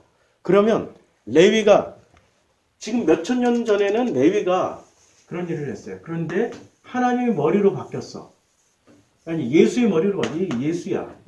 과거의 구약 성경에는 레위였고 지금 예수의 머리로 바뀌었어요. 이 몸의 모든 것들은 언제나 끊임없이 말씀이 이 머리로 들어가면은 자, 이 로고스가 머리로 들어가서 어떻게 해요? 끊임없이 내 살과 혼과 익숙한 것을 끊임없이 찔러 쪼개서 분해를 해야 하나님 형상으로 간다고. 이걸 마태복음에서 어떻게 말씀하고 있냐면 마태복음 5장 3절에서는 이렇게 말씀하고 있습니다. 심령이 가난한 자는 복이 있나니. 이게 심령이 가난해지게 되는 거예요. 자기 이데올로기, 자기 뜻, 자기 원 다 내려놔야 돼. 근데 내려놓게 하기 위해서 하나님은 우리랑 어떻게 해야? 다투시고 싸우셔. 시험하셔. 그래서 우리는 시험 당하면서 가. 시험 당하면서 간다니까. 나도 좀 100명 좀 넘어봤으면 좋겠는데 100명 고사하고 50명도 안. 50명 고사하고 40명도 모이긴다. 한 30명 모이면 또 휙 절반이 나가. 또 한 10여 명 가지고 또 다시. 이게 7년째 반복되다 보니까 저도 지치고 힘들지만 그러나 이 과정으로 가고 있다는 거예요. 내가 내 의지로 가는 것이 아니라는 걸 확실하게 체험하면서 가고 있는 거죠. 시험 당하면서 그분과 다투면서 가는 길이라는 거죠. 그러니까 어느 길을 선택하겠어요? 좁은 길. 좁은 길 선택하라고 그랬는데 왜 자꾸 좁은 길이 아니고 넓은 길을 선택해서 가시려고 하는지. 많은 사람들 가는 대로, 많은 사람 모아서 가려고. 그렇지 않아요. 자, 한마디로 말해서 내가 가지고 있는 모든 심령 안에 담았던, 머리와 이 가슴 안에 담았던, 마음 안에 담았던 모든 것이 어떻게 해야 돼요? 내려져야 돼. 이걸 심령이 가난한 자, 심령이 가난하다라고 얘기를 하는데 이 가난해져야 된단 말이에요. 이 가난해지는 과정을 이해를 해야 이제 오늘 요한복음을 이해를 합니다. 자, 요한복음 드디어 이제 돌아갑니다. 요한복음 5장까지 했죠. 1장부터 5장 간단하게 복습하면은 태초의 말씀이 존재하고 있었어요. 이 말씀이 하나님과 함께 계신 게 아니라 하나님을 향해서 존재하고 있었어요. 제가 번역을 요한복음 1장 할 때 다 해드렸어요. 하나님을 향해서 존재하고 있는 거야. 하나님과 함께 계신 걸로 해야 예수의 강력한 파워, 신성성이 나오는데 그거는 문법상 이상하게 잘못 꽈서 그래요. 왜냐면 그러면 예수가 훨씬 더 위대해지니까. 예수님 그렇게 위대하게 안 해도 위대하신 분이야 그냥. 오해하지 마세요. 굉장히 예수로 말미암아서 이 모든 것들이 만들어졌고 창조가 됐어요. 근데 번역을 일부러 어떤 의도적으로 하나님을 향해서 계셨어요. 그가. 하나님을 향해서. 아버지를 향해서 존재하고 있었다고. 그런데 그가 뭐로 오셨어요? 말씀이 육신이 돼서 우리 가운데 오셨어요. 말씀이. 자, 말씀이 육신이 돼서 왔어요? 아니, 말씀이 육신이 돼서 왔으면 어떤 형태로 왔냐고. 이거 형태로 왔잖아. 이게 레위가, 여기가 레위인 것처럼 여기가 예수 그리스도가 머리가 돼서 우리 몸과 함께 살아가자. 그래서 이 몸을 말씀이 육신이 돼서 육신이란 단어를 요거를 그 소마라고 쓰지 않고 사르크스라고 썼어요. 사르크스라고도 쓰고 사르크스라고도 써요. 사르크스로 왔어요. 와서 제일 먼저 무슨 일부터 했냐? 물이 변하여 포도주 되게 하는 사건. 본질이 바뀌는 거야. 전부 다 이거잖아. 심령이 가난한 자로 만드는 거. 안 바뀌니까 성전을 확 뒤집어 엎어버려요. 2장 말미에 가서 이 성전은 46년 동안 이 성전을 어떻게 해서 싹 뒤집어 엎어버려. 노끈으로 채찍을 만들어서. 그리고 나서 거듭남이 뭔지를 니고데모를 통해서 얘기를 해요. 거듭남이. 영생이 뭔지. 영생은 뭡니까? 자, 모세가 광야에서 뱀을 든 것 같이 인자도 들려야 되는 게, 그리고 그를 믿는 자마다 영생을. 야, 이거 십자가, 이거 보면 산다라고 들었는데 봤어요? 안 봤어요? 본 사람도 있고 안 본 사람도 있죠. 놀랍도록 그냥 뭐 이렇게 간단해? 하고 안 봐버렸어. 뭔가 종교는 되게 복잡하고 복음은 엄청 심오한 지식이라고 생각하는데 아니, 심플해요. 간단해요. 내 몸에 있는 군살 다 제거하면 돼. 내 생각, 군더더기 다 제거하면 돼. 그냥 아주 깨끗한 그릇이 되어서, 그릇이 밖에 깨끗한 게 아니라 안이 잘 닦인 깨끗한 그릇이 텅텅 비어 있으면 돼. 거기에 뭐가 부어져요? 하나님의 마음이 부어지면 그걸로 그 사람은 하나님의 형상 회복. 끝. 사람을 움직이게 만드는 에너지원이 몇 개가 있어요. 사람을 움직이게 만드는, 사람이 무슨 일을 하게 만드는 어떤 그 동기부여가 몇 가지가 있는데, 그 동기부여가 첫째는 목적의식을 주는 거예요. 목적의식.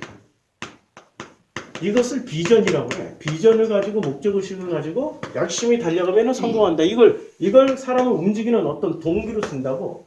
근데 이 목적의식을 가지고도 안 움직이는 사람들은 뭐를 해요? 공포와 두려움, 불안을 조성해서 이거 한다고. 이건 전쟁터에서 주로 많이 써요. 안 하면 죽여버려. 옆에 놈 죽는 거 보면 자기도 총 들고 나가야 돼. 맞지요? 자, 세 번째. 마음의 동기가 있어요. 마음의 동기. 사랑하기 때문에. 사랑하기 때문에 하고, 미워하기 때문에 움직이고, 사랑, 미움, 여러 가지 있을 거 아니에요. 마음의 어떤 동기들이. 그렇죠. 사랑, 미움, 딴딴딴딴딴 되게 많아요. 목적과 의식을 줘서 열심히 달려가게 하는 분은 세소. 아니, 세상이 이렇게 만들잖아요. 교회에 왜 비전이 왜 들어와야 되냐고, 교회에. 교회에 비전이 왜 들어와야 되냐고. 그쵸? 교회 이름도 비전교회야.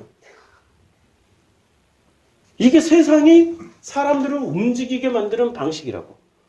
공포와 두려움, 불안을 통해서 사람들을 움직이게 만들고 행동하게 만드는 게 이게 바로 종교입니다. 종교. 공포와 두려움, 불안을 뭐로 조성해요? 너 죄 지었지? 그러니 너 지옥 가. 너 심판받아. 그것도 아주 구체적으로 막 영원히 불 속에서 영원히 그 냄새나는 거시기 속에 잠수하면 들어가야 되고. 이걸 영원히 한다 그러니까 아유 씨. 그냥 종교에는 안 들어올 걸 그냥 아유 씨. 세상 사람처럼 살 걸. 후에도 이미 때가 늦었어. 이미 내 속에 있는 공포, 두려움, 불안을 이용해서. 죄 가지고 열심히 때리는 사람은 분명히 십중 칼고 복음이 아니라 공포, 두려움, 불안을 조성해서 사람을 그래서 뭐라 11조 해. 안 하면은 지옥 가. 전부 다 협박. 기독교인들이 굉장히 협박 잘해요. 말하면 협박이야. 공포조장. 저도 이런 얘기를 여러 번, 아니, 한 두어 번 들었어. 아프리카, 같은 동료 선교사인데, 마지막 날 내가 짐바브웨 떠날 때, 그 귀한 삼겹살을 구워서 김치까지 다 이제 마지막 우리가 떠날 거니까 다 내놔서 다 대접을 해줬어. 선교사님들 대접을 다 해드렸어. 돈 탁 털어서 다 대접을 해드렸어. 근데 거기에 30년차 선교사, 나랑 동갑이에요, 그 인간이. 30년차 선교사. 그 사람이 저한테 뭐라 그러면, 여호와를 마음으로 여기지 말자다 막 이러고 나한테 저주를 퍼부었어요. 쌍놈의 새끼가. 와. 근데 최근에 한 번 또 들었어. 저분들이 왜 저런 행동을 할까? 그분들이 나한테 뭐를 심어주려고? 나를 뭐로 끌어가지고 이렇게 사람 만들려고? 공포와 두려움, 불안, 지가 뭐라고? 지가 우린가 분명을 받아본 적이 있어? 없는 주제에. 심령이 한 번도 가난해져 본 적이 없는 주제에.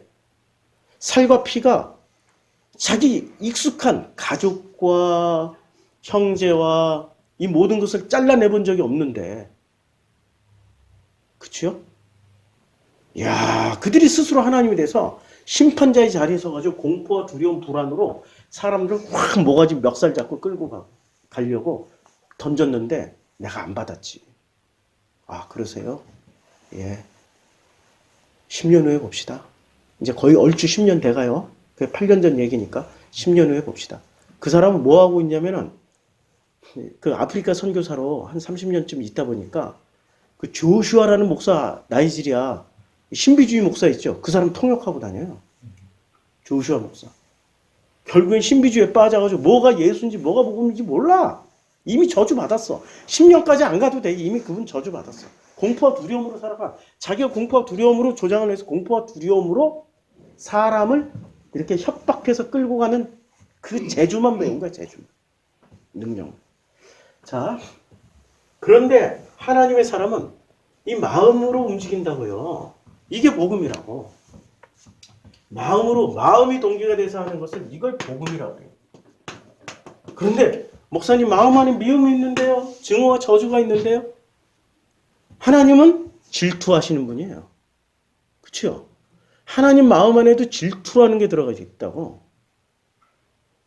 하나님이 백성들을 향해서 저주도 해요. 우리가 알고 있는 하나님 마음은 사랑만 가득하신 분이 아니에요. 사랑이라는 것이 있기 때문에 믿고 사랑이라는 것이 있기 때문에 질투하고 사랑이라는 것이 있기 때문에 사랑 안에서 분노하고 저주도 할 수 있는 거 아니에요? 사랑이라는 걸 그냥 환한 빛 정도로만 생각하지 말고 그 빛을 스펙트럼을 딱 그 빛이 통과하는 순간 미움, 저주, 분노 다 들어가 있다. 오해를 하지 마시라고. 이 마음이 동기가 돼서 움직이는 거. 그런데 목적의식과 공포, 두려움, 불안, 세상과 종교가 가르쳐준 대로 열심히 살던 사람들이 어느 순간 마음이 허무하고 공허하고 흑암이 깊은 곳에 있어. 이게 아닌데, 이건 정말 아닌 것 같아 하면서 벗어나고 싶은 게 바로 마음의 길로 간다고요. 예수가 이걸 가르쳐줘요. 근데 이거 얘기하는데 니고데모는 못 깨달아요. 그래서 예수께서 뭐래요? 사마리아 여인을 통해서 가르쳐 주셨고, 다, 지난주 설교 들으세요. 복습이 너무 길어져. 자, 6장부터. 6장의 대표적인 사건은 뭐냐면은, 바로 떡 이야기예요. 떡. 그래서 보리떡 5개와 물고기 2마리를 가지고 이 사람들을 먹이는데 몇 명쯤 남깁니까? 다 이제 광주리가 몇 개 남아요. 예. 그래서, 자, 보리떡 5개 먹고 남은 조각이 12바구니에 가득 찼어요. 12바구니. 자. 지금 12바구니가 가득 찼어요. 그렇죠? 근데 이 12바구니가 가득 차게 된 이유는 플러스 원이 있었죠. 스텔스. 보이지 않는. 보이지 않는 이 스텔스가 누가 이 스텔스 기능을 했어요? 예수께서 축사하시고 띄어지니까 이게 계속 나오는 거야. 어떤 신학자나 어떤 사람들이 이걸 못 믿어. 아니, 어떻게 이게 계속 나오냐고. 5,000명이 먹고도 12광주리가 나오게. 그래서 그 사람들이 기껏 생각하는 게 각자 싸운 도시락에 다 나왔기 때문에 그렇게 됐다. 참 상상력 풍부해. 그냥 믿으면 되는 거지, 뭐, 그까이 거. 뭐 어려워. 양자 물리학만 제대로 알면은 그거 얼마든지 가능하다고, 양자 물리학. 충분히 된다고. 자, 그러니까 이게 사실이냐 아니냐. 아니, 성경 전체는 사실일 수도 있고 전체 사실이 아닐 수도 있어. 그래서 성서를 읽으라고. 근데 나는 이걸 믿기 때문에 사실로 믿는 거죠. 자, 근데 이 사실로 믿어야만 하는 까닭이 여기서 전하고자 하는 메시지가 있을 거 아니에요. 그 메시지가 뭐죠? 12배라는 거예요, 12배. 광야에 나오는 12지파에 플러스 원. 그래서 전부 다 어디에 앉아요? 그 넓은 땅에 앉잖아요. 그 넓은 땅에 앉아서 그리고 이제 이 광야에 나온 백성들을 얘기를 해요. 그리고 7장에 바로 예수께서는 유대에서 다니지 않고 갈릴리 총구석에 숨어 있어요. 왜냐하면 유대인들이 죽이려 하기 때문에. 자, 광야에 나오는 순간부터 표적이 되는 거죠. 누구의 표적이 돼요? 아니, 광야를 지키고 있던 이방 족속이나 애굽이나 광야에 본래 살고 있었던 본토인들이 죽이려고 하는 거 아니에요? 맞죠? 그러니까 광야에서도 전쟁을 많이 치렀다고. 아모리하고도 전쟁을 치르고 미디안하고도 전쟁을 치르고 바산하고 옥과 뭐 전쟁을 끊임없이 치러냈다고요. 왜요? 이 전쟁을 치르는 과정이 12지파만 가지고 이겼겠어요? 스텔스 1이 있었기 때문에 이겼던 거 아니에요? 스텔스 1? 스텔스 1이 누구예요? 레위지파.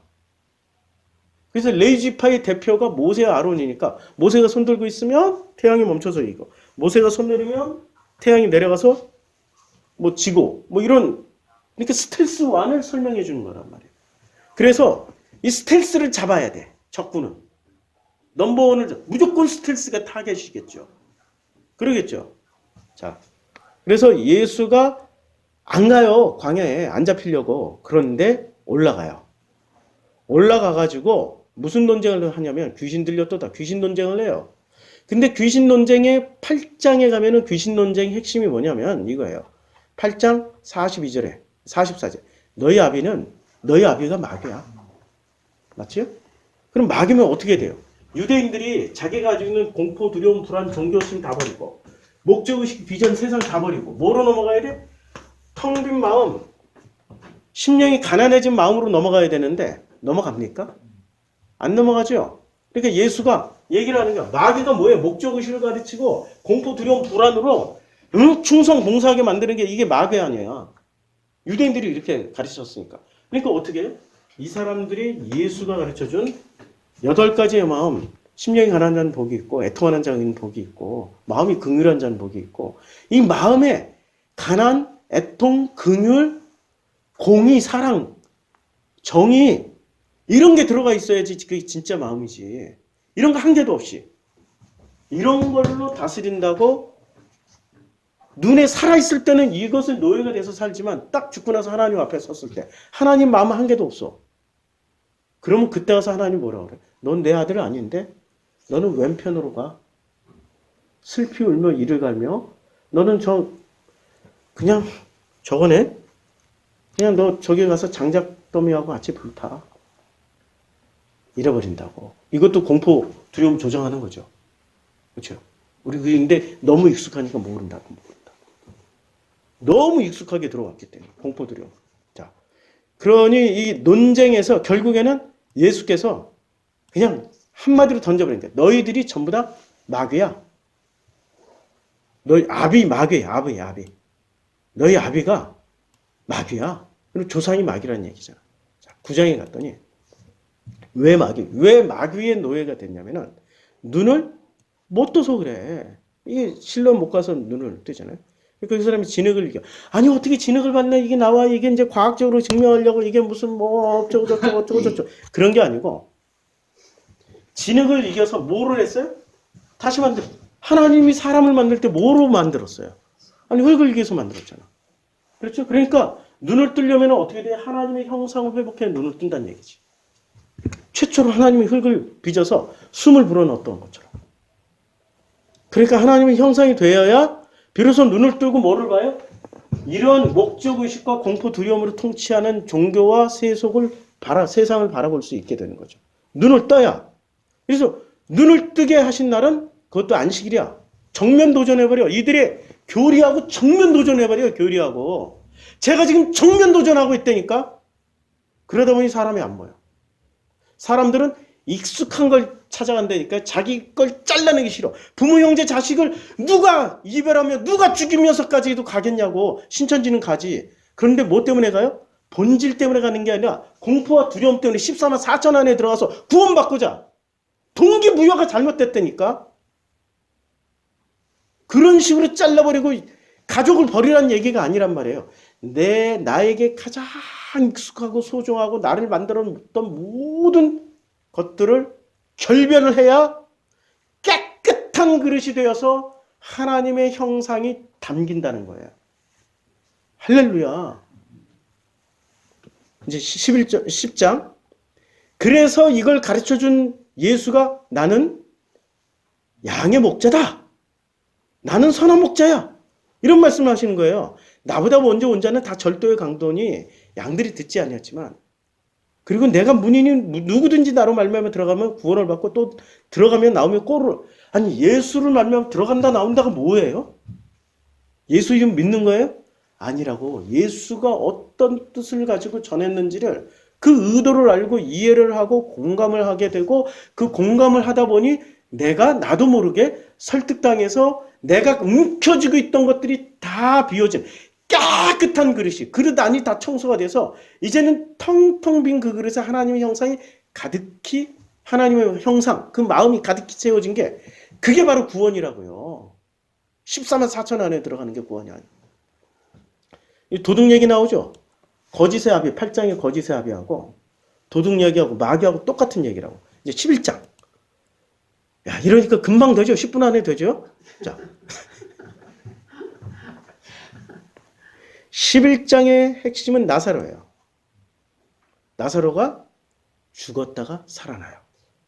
근데 문제는 나사로가 죽었다가 살아나는데 우리는 정말 죽었다가 살아난 사람이 있어요. 기독교인 중에.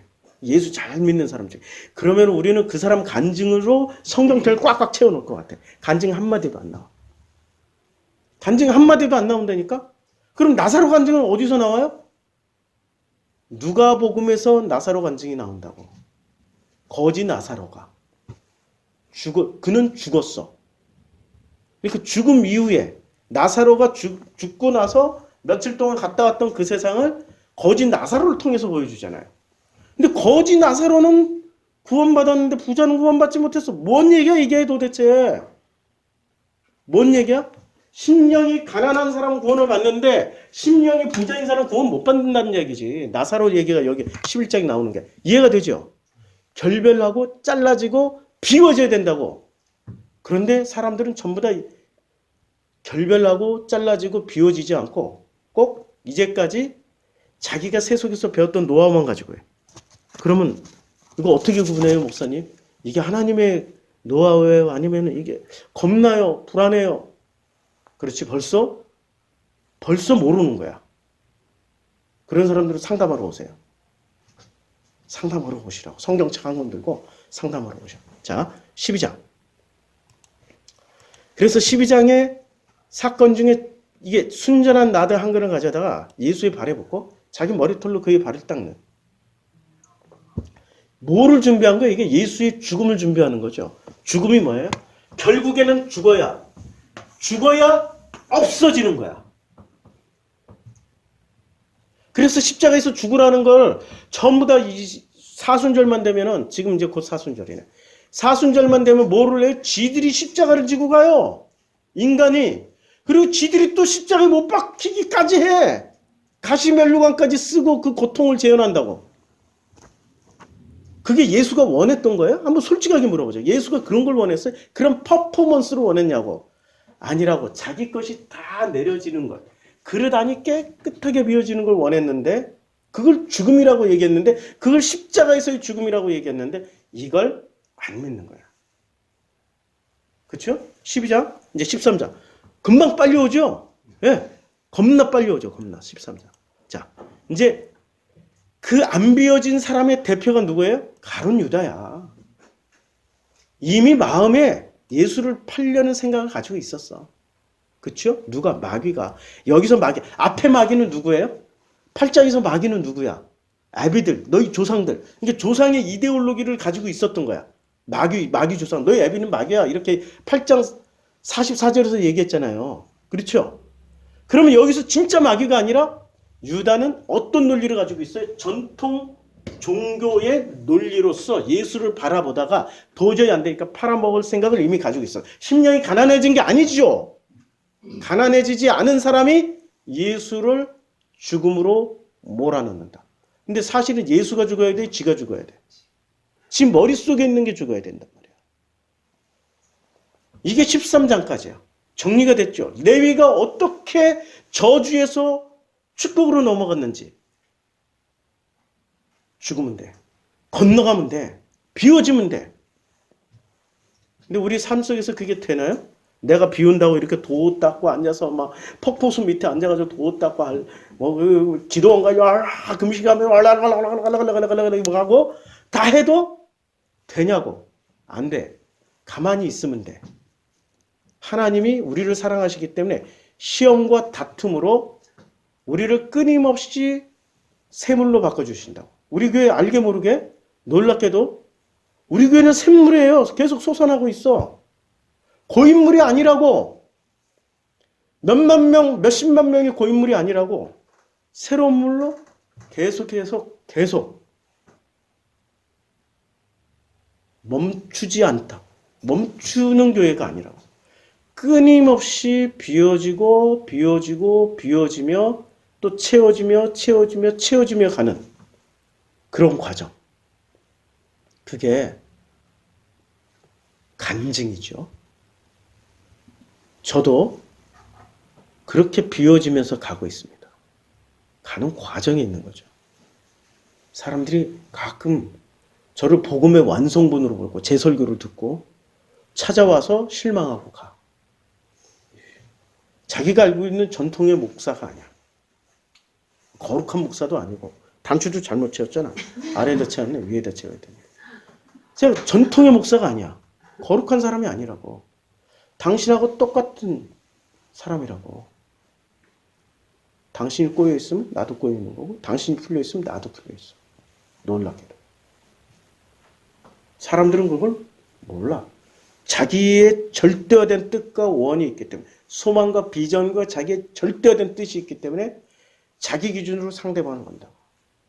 그게 함정이라고. 비우셔야 돼요. 어느 날 모세가 나더러 레위처럼 칼 차고 와. 네, 칼 차고 나가면 돼. 자, 이 끝에서부터 저 끝까지 다 죽여. 다 죽이면 돼.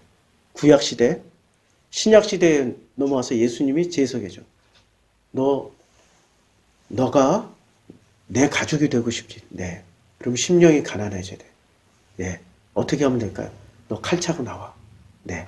자, 이제부터 너 머릿속부터 발끝까지 진 이쪽에서 저쪽까지 다니면서 너의 살과 관절과 골수와 모든 것을 다 찔러 쪼개서 분리해. 네. 그리고 비워. 네. 번제로 태워서 싹 공기에 바람에 날려가게. 네. 그럼 되는 거예요. 할렐루야.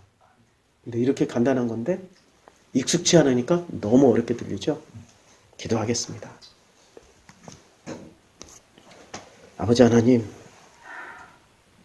아버지의 은혜가 우리 가운데 임해서 눈을 뜨게 해주시고 듣게 해주시고 걷게 해주시고 일어서게 해주시고 이제는 감각 없는 문둥병자에서 감각을 가질 수 있도록 축복하여 주시옵소서. 예수님 이름으로 기도드렸습니다. 아멘.